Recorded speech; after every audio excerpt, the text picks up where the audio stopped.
today, it was kind of an unplanned video. I got back home yesterday or 2 days ago and realized that my mouse stopped working. My this is a Maxter mouse. I don't know the brand number or anything, but it's a Maxter mouse. And as you can see, the red light, the optical light is showing, meaning the mouse is still fully functional, but the receiver is dead.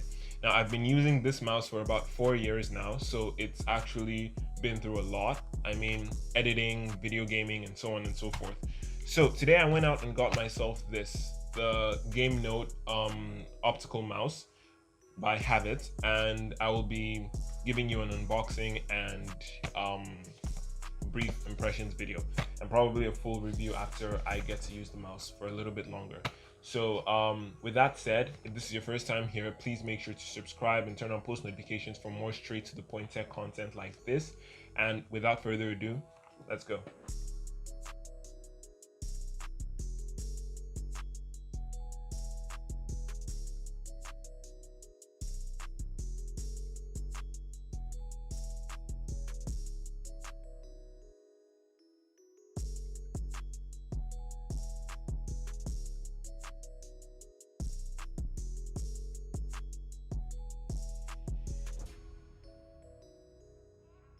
One eternity later. It took me a little bit to slice the seal of the box, but I was eventually victorious. Opening the box, you're greeted with the mouse presented in this black plastic container, which is actually shaped in a very suggestive manner. Setting that aside and checking the box, we have a document which I didn't even bother to try to read. The build quality is top notch actually, because while taking a look at the mouse, it has this awesome lightning design on the body, which is made out of matte black plastic. It's got a mesmerizing RGB display, so mesmerizing colors.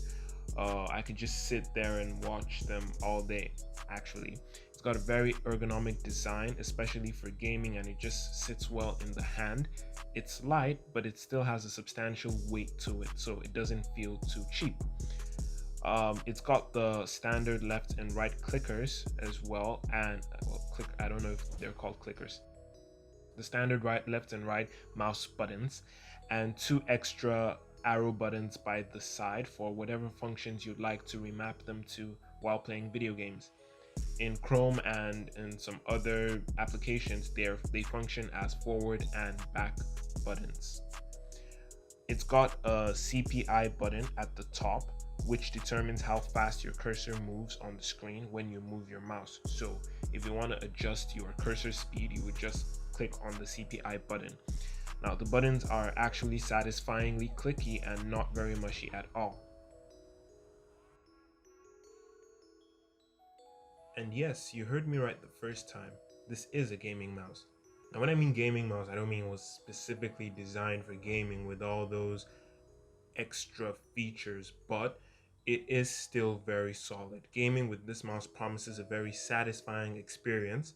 It doesn't have any special gaming features, quote unquote, so to say, or maybe I haven't discovered any yet if it does, but the sheer responsiveness and build quality will definitely satisfy you, more so if you have a good mouse pad.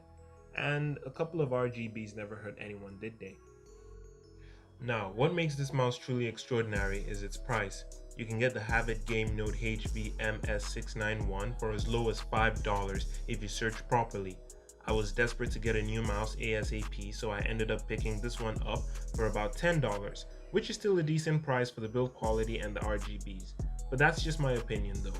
Let me know what you guys think about the mouse in the comment section. So basically, that's everything so far about the GameNote mouse. So please let me know which team you guys are on, team wired mouse or team wireless mouse, and why in the comment section down below. Also, please make sure to like the video if you enjoyed it and share with your friends. Subscribe, turn on post notifications if you haven't done that already. Check out my previous videos as well. There is a lot of content on the channel. You do not want to miss that.